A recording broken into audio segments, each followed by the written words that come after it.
Desa ujung timur Gunung Kidul ternyata memiliki dermaga yang ramai dan selalu aktif bongkar muat setiap harinya. Tepatnya di Pantai Sadeng. Bongkar muat biasanya dilakukan pagi hari mulai pukul 7 hingga selesai. Hasil ikan yang dibawa nelayan dari melaut, utamanya ikan tuna yang merupakan hasil laut utama dari Pantai Sadeng. Wah, kebetulan banget aku dan Dwina lagi cari ikan tuna nih untuk diolah jadi aneka olahan. Kapal yang digunakan untuk melaut biasanya ukurannya 10 GT dengan membawa 3 box ikan yang masing-masing dapat menampung hingga 1 ton ikan. Nah, jadi masyarakat Sadeng Gunung Kidul ini biasa memanen ikan tuna setiap hari. Hanya saja mencarinya butuh waktu 1 minggu di tengah laut. Ikan-ikan yang udah dipanen ini langsung dibeli sama penjual-penjual daerah sini. Saat kapal mulai bongkar, setidaknya 10 orang mulai mengeluarkan ikan tuna yang diperoleh sekaligus disortir. Mana tuna yang kualitas bagus, mana yang tidak. Beberapa ikan yang ikut tertangkap akan dipisahkan dengan tuna. Setelah disortir, tuna dimasukkan ke dalam tong untuk selanjutnya dibawa ke tempat pelelangan ikan. Saat penyortiran ini akan kelihatan, ikan yang besar akan dipisahkan, tuna ukuran sedang akan dimasukkan ke dalam tong. Nah, ini nih, ikan tuna yang paling gede, paling enggak beratnya sampai 7 kg. Apet banget ya Pak, nggih? Kalau tong sudah terisi penuh ikan tuna, harus segera dinaikkan ke darat. Butuh 7 orang untuk membawa tong ke darat, 4 orang di kapal untuk mengangkat, dan 3 orang di darat untuk menarik tong. Wah, benar-benar berat.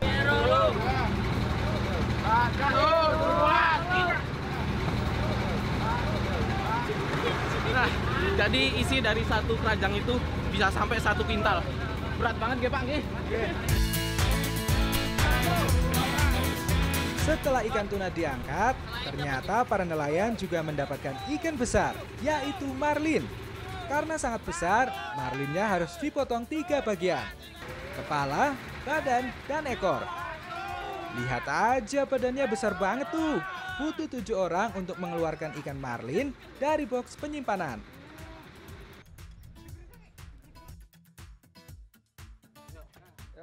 Sekarang aku akan bawa tong berisi ikan tuna ke dalam tempat pelelangan untuk ditimbang dan dicatat.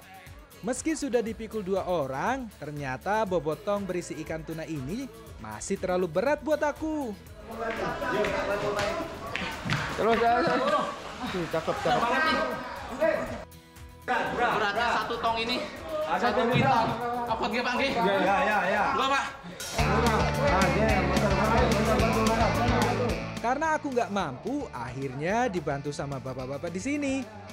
Karena kalau tidak biasa mikul tong ikan ini, badannya bisa sakit semua. Di dalam tempat pelelangan sudah ada petugas yang mencatat berapa berat tiap tongnya.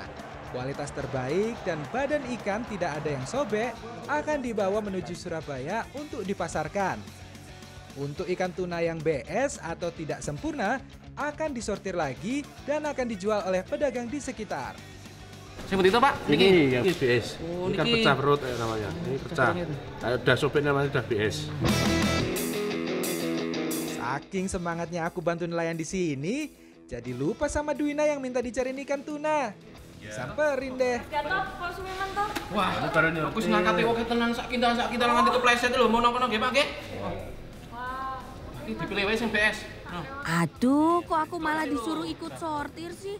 Mana nih ikan yang bisa kita olah? Jadi iki saya iso dimasak saya endi? Yo, api isa yo Pak, nggih. Saya apik ya, Pak. Nyuwun kali damel masakan sal. Langsung nggih Pak, nggih. Oke, Pak. Nah, udah dapet kan ikannya? Sekarang kita olah yang beda ya.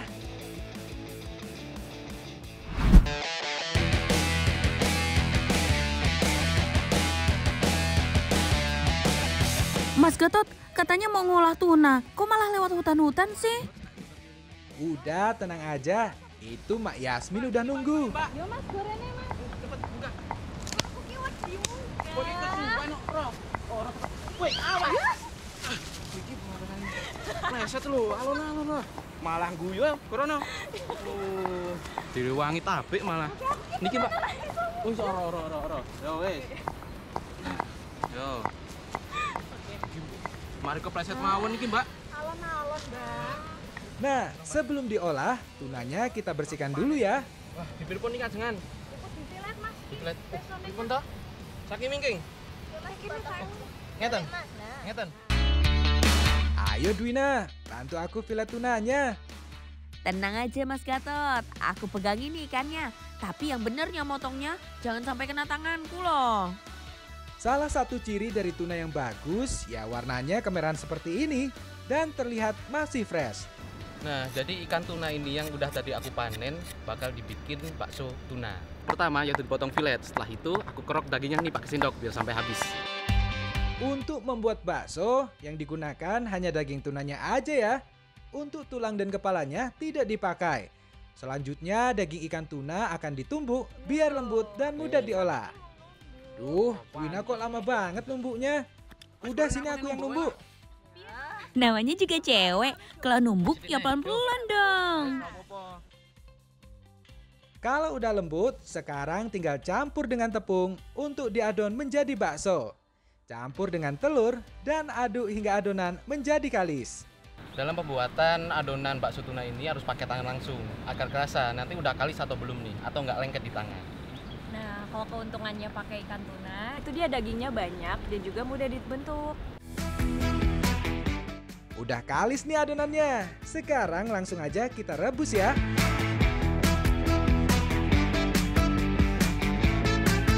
Aku dan Dwina akan langsung rebus baksonya, sedangkan Mak Yasmin membuat bumbu kuahnya. Untuk kuahnya cukup menghaluskan cabai merah, garam, merica, bawang putih, dan jahe. Kalau sudah halus, tinggal rebus hingga kuahnya matang. Nah, udah banyak bakso yang mateng nih. Langsung aja deh kita sajikan.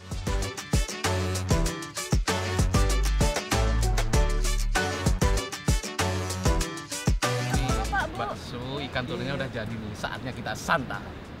Bakso ikan tuna cocok loh buat yang mau diet.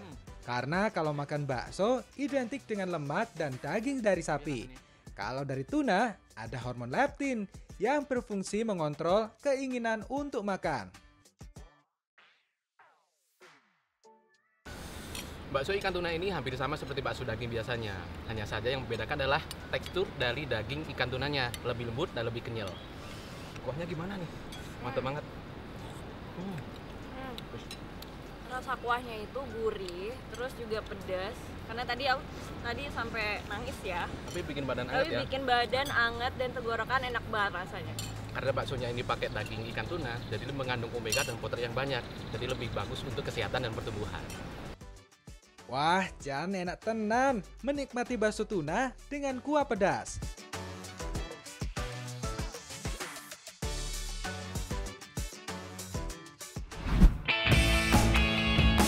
Tuna memang kaya akan olahan. Nah, kalau setelah diolah jadi bakso, enaknya tuna dibikin apa lagi ya? Biar bisa dinikmati lebih lama. Nah, kali ini ikan tunanya bakal kita bikin apa, Win? Abon tuna. Abon tuna. Bu, ini bikinnya gimana ini? Ini Mas, Ini potong filet dulu ya? Selain tuna, kalau untuk membuat abon tuna, bahan-bahan selain ikan tuna harus ada santan, serai, bawang putih, bawang merah, lengkuas, kunyit, cabai, daun salam, merica, gula merah, garam, dan gula. Prosesnya hampir mirip nih. Tunanya difilet dulu. Karena untuk membuat abon tuna, hanya dagingnya aja yang digunakan. Sementara aku dan Dwina membersihkan ikan filet, Ibu Tri menghaluskan bawang merah, bawang putih, kunyit, lengkuas, serai, dan kemiri untuk bumbu abonnya. Nek wis rampung digodhog wae, Mas. Rebus tuna sampai matang ya. Perlu api yang sedang agar tuna benar-benar matang. Nah, ini udah matang. Ayo diangkat Dwina.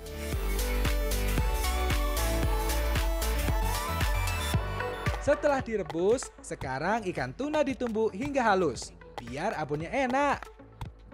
Proses penumbukan daging ikan tuna ini merupakan hal utama dalam pembuatan abon ikan tuna. Nah, ini yang membuat daging ikan tuna hancur dan juga menjadi lembut. Nih, aku tunjukin. Cepet gulai. Kocak. Nah, kalau sudah lembut, daging tuna siap untuk dimasak menjadi abon. Mbak, santannya ketinggalan. Kau santan nih. Sangrai bumbunya terlebih dahulu hingga harum. Dan apinya kecil aja ya. Udah wangi belum, Mas? Ya wes lah, Bu. Ampun, Bu. Oh ya, terus santan masuk ya. Pede nih, Masya Allah. Pertama, masukkan santan, masak bersama garam, gula pasir, merica bubuk, dan gula jawa. Masak hingga gula jawa meleleh, baru masukkan tuna yang telah ditumbuk. Terus diaduk hingga abonnya tidak gosong. Ini ya Mas, caranya Pripun? diteken-teken gini. Ben apa? Biar nggak gosong, Oh. nggak lengket. Terus Ini kok gulanya jarang acur, Bu. Butuh waktu hingga 2 jam agar abon benar-benar matang. Dengan bentuk kering dan tidak lengket pada wajannya. ya udah matang Mas, yuk diangkat yuk. Ya.